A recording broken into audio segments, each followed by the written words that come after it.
जय जगन्नाथ बंधु माने आपण मानक मो चैनल रे स्वागत। ए कहानी गोटे गोरिला आउ कुआरी झीर अनोखी रहस्यमयी कहानी।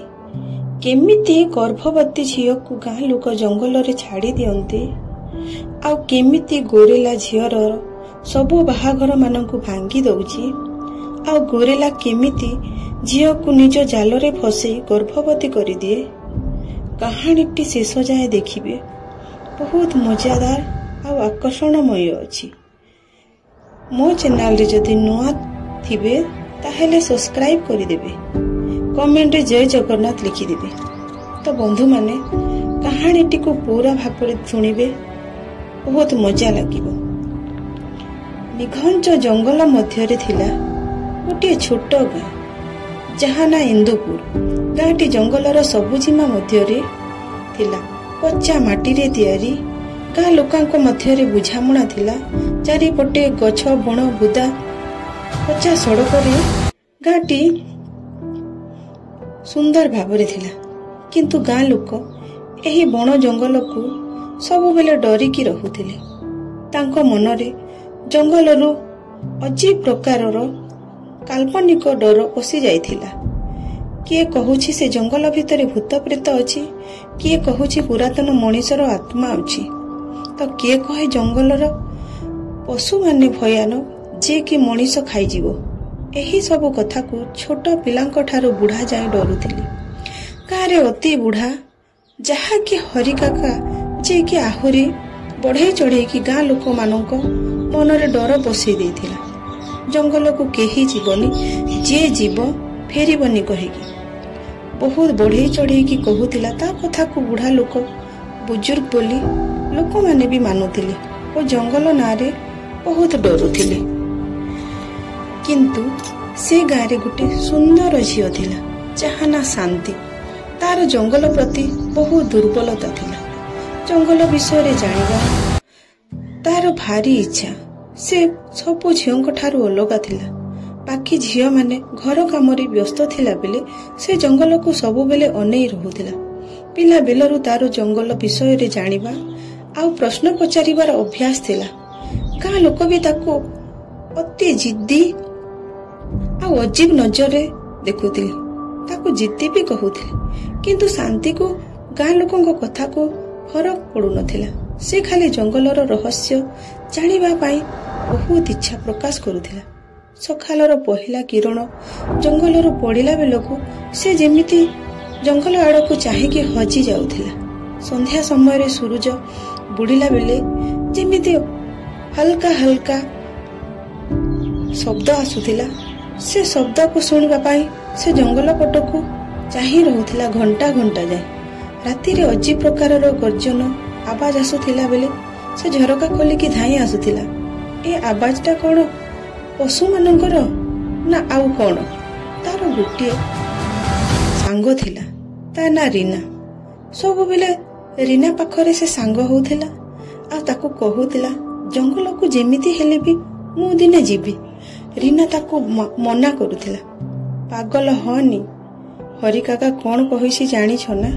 सेतिरे भूत प्रेत अछंती, बड़ा बड़ा जंतु माने अछंती जे कि समस्त को मारी खाई दउछंती। किंतु से मना करथिला किछि भूत प्रेत नाही। एमिति जदि हुअंता ताहेले आजि जाए ए गाँ केबे ठारू न थांता। एमती कहिके रीना सहित से कथा होतिला।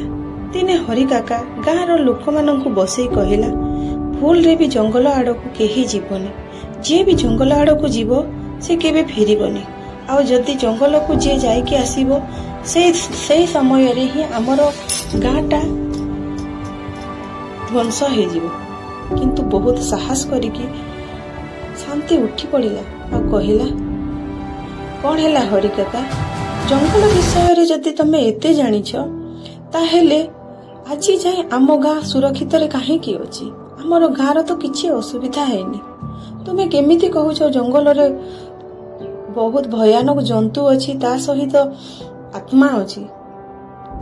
तमे माने जदि जंगल को जीव जानिबो ताहेले सिना जानिबो कि जंगल रे कोन अछि। किंतु लोक माने ताको ତୁ ଆମ ବଡ଼ ଲୋକମାନଙ୍କ ପାଖରେ ଏମିତି କଥା କହନି କହିକି ତାକୁ ଉଲ୍ଟା ପୁଲ୍ଟା କହୁଥିଲେ, କିନ୍ତୁ ସେ କାହା କଥାକୁ ଶୁଣୁନଥିଲା। ଦିନେ ସେ ନିଶ୍ଚିନ୍ତ କଲା କି ଯେମିତି ହେଲେ ବି ମୁଁ ଜଙ୍ଗଲ ବିଷୟରେ ଜାଣିବି ଆଉ ଜଙ୍ଗଲକୁ ମୁଁ ଯିବି। ଏଇଆ କହିକି ସେ ଭୋର ସକାଳୁ ଉଠି ପଡ଼ିଲା।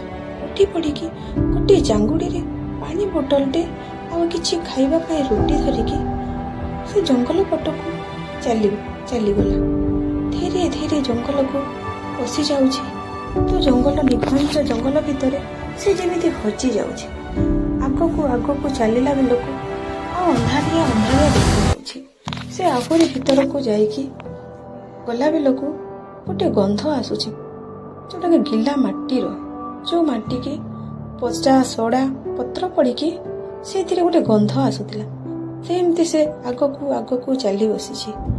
ଏମିତି ବୁଲି ଗୋଟିଏ ବୁଦା ପାଖରେ ବସିଛି। ସେଇ ସମୟରେ ଗୋଟିଏ ଖଡ୍ ଖଡ୍ ଶବ୍ଦ ଶୁଣିଲା। ସେ ଶବ୍ଦ ଶୁଣିକି ସେ ଶାନ୍ତି ଯେମିତି ଡରିଗଲା। ଡରି ଯାଇକି ସେ ଅନେଇଲା ଏପଟ ସେପଟକୁ। ଠିକ୍ ସେଇ ସମୟରେ ଗୋଟିଏ ଛୋଟ ହରିଣ ସେଇ ବୁଦାରୁ ବାହାରିଲା। ସେ ହରିଣକୁ ଦେଖିକି ସେ ଯେମିତି ତାକୁ ଗୋଟେ ନୂଆ ନିଶ୍ୱାସ ମିଳିଲା। ସେଇ ସମୟରେ ସେ ହରିଣକୁ ଗେହ୍ଲ ଟିକେ କରିକି ପୁଣି ଛାଡ଼ିଦେଲା। ପୁଣି ଜଙ୍ଗଲ ଭିତରକୁ ସେ ବହୁତ ବୁଲାବୁଲି କରିଲା ପରେ ସେ ଥକିଗଲା। ଗୋଟିଏ ଗଛ ତଳେ ବସିକି ଭାବିଲା ମୁଁ ଟିକେ ଖାଇବି। ଏଇଆ କହିକି ଚାଙ୍ଗୁଡ଼ିରେ ରଖିଥିବା ରୁଟି ବାହାର କରିଲା ଆଉ ଖାଉଥିଲା। ସେଇ ସମୟରେ ସେଇ ବଣବୁଦା ଭିତରୁ ଆହୁରି ଗୋଟିଏ ଖଡ୍ ଖଡ୍ ଶବ୍ଦ ହେଲା, କିନ୍ତୁ ଏଥର ଆଗ ଭଳି ଶବ୍ଦ ନଥିଲା। ଏଇଟା ଟିକେ ଅଧିକ ଜୋରରେ ଆଉ ବହୁତ ଭୟାନକ ଥିଲା। ସେ କିନ୍ତୁ ଏଥର ବହୁତ ଡରିଗଲା। ଠିକ୍ ସେଇ ସମୟରେ ବହୁତ ବଡ଼ ଜନ୍ତୁ, ଭୟାନକ ଜନ୍ତୁ ଥିଲା। ସେ ଆଉ କେହି ନୁହଁ, ଗୋରିଲା। ତାର ଲମ୍ବା 6 ଫୁଟ, ତା ଆଖି ଦେଖିବାକୁ ବହୁତ ଚମକିଲା। ସେ ଅଜୀବ ପ୍ରକାରର ଦେଖାଯାଉଥିଲା। ଶାନ୍ତି ଏତେ ବଡ଼ ଜନ୍ତୁ ଜୀବନରେ କେବେ ଦେଖିନଥିଲା। ଗୋରିଲା ଗୋଡ଼ରେ ଗୋଟିଏ ଆଘାତ ହେଇଯାଇଥିଲା। ଜଙ୍ଗଲର ଶିକାରୀ ତାକୁ ଆଘାତ ପହଞ୍ଚିଥିଲା। ଗୋରିଲା ଦର୍ଦରେ ଛଟପଟୁଥିଲା। ଏ ଦୃଶ୍ୟ ଦେଖି ଶାନ୍ତି ଭାବିଲା, ୟାର ମୁଁ କିଛି ସାହାଯ୍ୟ କରିପାରିବି। ଏଇଆ କହିକି ଚାଙ୍ଗୁଡ଼ି ଭିତରୁ ରଖିଥିବା ଜଡ଼ିବୁଟିରୁ ସେ ତାର ଗୋଡ଼ରେ ମଲମ ପଟି କରିଲା। ଶାନ୍ତି ବହୁତ ଡରୁଥାଏ, କିନ୍ତୁ ଧୀରେ ଧୀରେ ଡରିଲେ ମଧ୍ୟ ସେ ତାର ମଲମ ପଟି କରୁଥିଲା। ଗୋରିଲା ଆଖିରେ ଯେମିତି ଅଜବ ପ୍ରକାରର ଯାଦୁ ଥିଲା। ଯେମିତି ସେ ବି ଅନେଇ ରହୁଥିଲା ଶାନ୍ତିକୁ। ଛୋଟ ପିଲାଙ୍କ ପରି ବସି ପଡ଼ିଲା। ଶାନ୍ତି ବି ଅନେଇଥିଲା ଗୋରିଲାକୁ। ମଲମପଟି କରୁଥିଲା ଡରିକି। ତାପରେ ମଲମପଟି କଲା ପରେ ରୁଟି ବଞ୍ଚି ଯାଇଥିଲା। ସେ ରୁଟିକୁ ଖାଇବାକୁ ଦେଇଥିଲା ଗୋରିଲାକୁ। ଗୋରିଲା ବି ଶାନ୍ତିରେ ବସିକି ଖାଇଲା। ଶାନ୍ତି ନିଜକୁ ସୁରକ୍ଷିତ ମନେ କରିଲା। ଭାବିଲା, ଏତେ ବଡ଼ ଜୀବ ହେଲେ ବି ଜରୁରୀ ନୁହଁ କି ଜଙ୍ଗଲର କୌଣସି ଜୀବ ଖରାପ ହେଇଥିବ। ଏଇଆ କହିକି ସେ ଚାହିଁଥିଲା ଗୋରିଲା ପଟକୁ। କିଛି ସମୟ ଗଲା ପରେ ରାତି ପାହି ଆସିଲା। ଶାନ୍ତି ନିଜେ ରାସ୍ତା ଭୁଲି ଯାଇଥିଲା। ତେଣୁକରି ସେ ନିର୍ଣ୍ଣୟ ନେଲା କି ମୁଁ ଆଜି ରାତିରେ ଜଙ୍ଗଲରେ ହିଁ ରହିବି। ଏଇଆ କହିକି ସେ ସେଠି ବସି ପଡ଼ିଲା। କିନ୍ତୁ ଗୋରିଲା ଶାନ୍ତିର ସବୁ କଥା ସେ ବୁଝିପାରୁଥିଲା। ସେ ବି ଛାଡ଼ିବା ଲୋକ ନୁହଁ। ସେ ବି ଜଙ୍ଗଲର ଗଛ ବୁଟା ମାନଙ୍କୁ ଗୋଟିଏ ସୁନ୍ଦର ବିଛଣା ତିଆରି କରିଦେଲା ଆଉ ଶାନ୍ତିକୁ ଶୋଇବାକୁ ଦେଲା।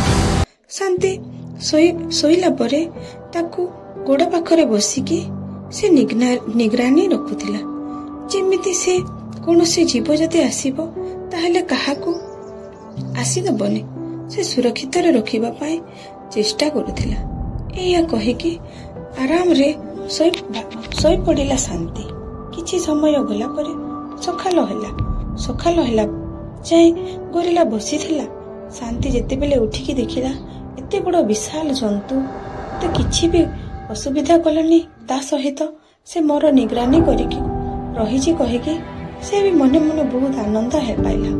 ଆଉ ଲାଗିଲା ଜରୁରୀ ନୁହଁ କି ଏ ଜଙ୍ଗଲରେ ଯେତିକି ଜୀବ ଅଛନ୍ତି ଖରାପ ହିଁ ହବ। ଏଇଆ ଭାବି ସେ ଉଠି ପଡ଼ିଲା। କିଛି ସମୟ ଗଲା ପରେ ଗୋରିଲା ତା ପାଇଁ ଭଲ ଆଣିକି ଦେଲା। ଶାନ୍ତି ଗୋରିଲା ହାତରୁ ଭଲ ନେଇକି ଖାଇଲା। ସେଇ ସମୟରେ ଶାନ୍ତି ଗୋରିଲାକୁ ଅନେଇ ବସିଥିଲା।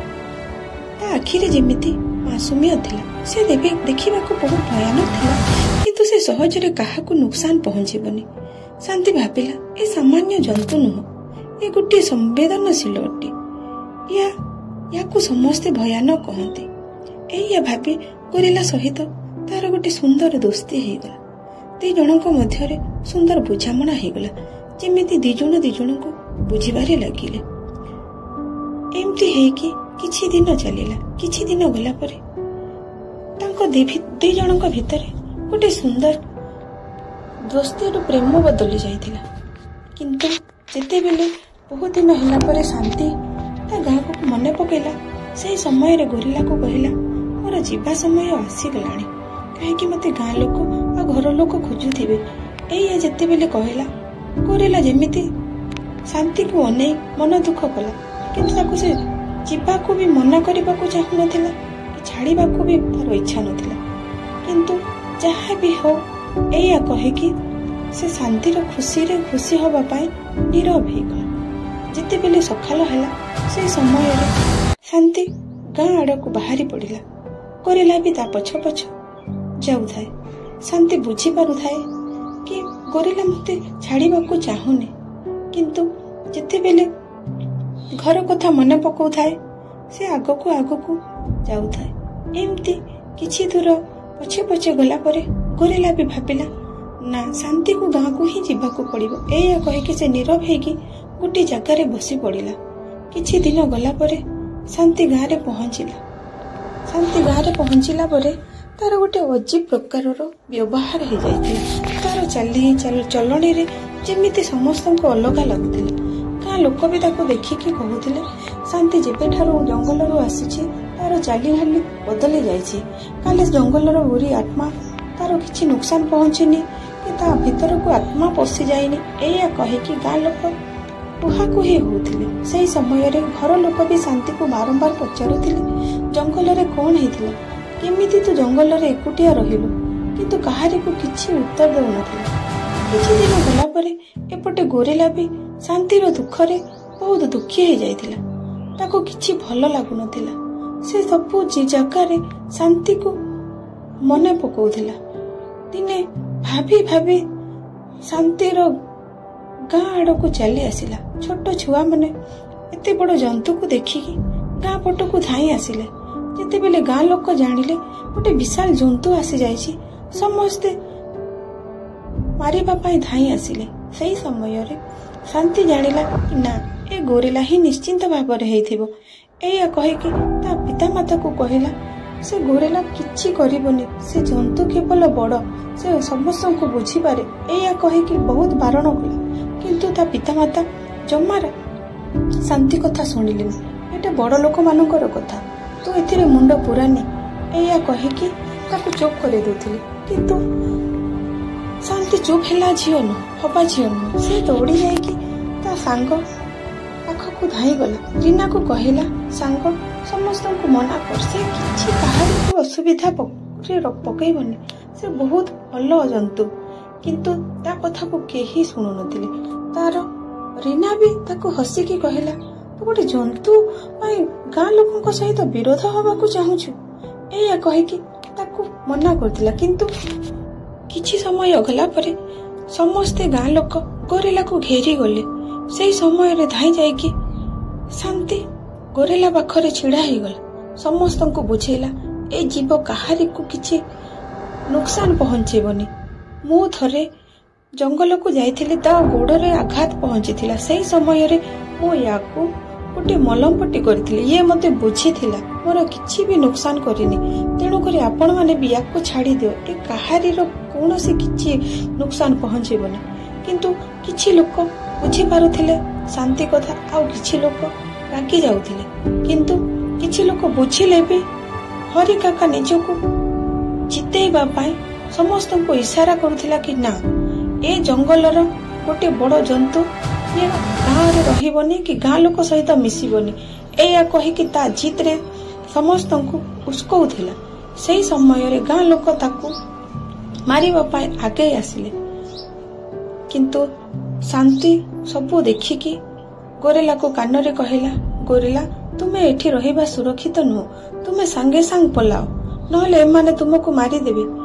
सेही समयरे गोरेला राधा कथा को बुझी पारिला, किंतु ताकू छाड़िबाकू जम्मा इच्छा नथिला। तथापि भी गोरेला जंगल आड़कू धाई गला। शांति आखिरे लुह झरुथिला। सेही समयरे गाँ लोक बहुत कटु कथा कहूथिले शांति को, तथापि भी से नीरव हेकी चली आसिला। जेतेबेले रीना तार सांग शांति को बुझेबारे लागिला, से गोटे सामान्य जंगलर जंतु पाई तो एते मन दुख करनी, जहा हेले भी गाँ लोक। सेही समयरे शांति रीना को कहला, से जंगल मते बहुत शांति आउ निजर करिछि, से जंगल को एते सहजरे केमिति भूली जिबे। एया कहिकी शांति को सब कथा कहला। से गोरेलार पिलार माँ भी हबाकू जाउछि, से वर्तमान गर्भवती अछि। एया कहिकी से रीना को सब स्टोरी जंगल रे घटिथिबा सब घटना कहिदेला। रीना आश्चर्य होइगला आउ ताकू छल छल आखिरे देखिला। चिर भिडियो एइठिरे शेष होला। किभली भाବରେ शांति को गर्भवती हेबा जानिकी गाँ लोक तड़ी देइथिले, किभली भाବରେ से पुत्र संतानटी जन्म करथिले।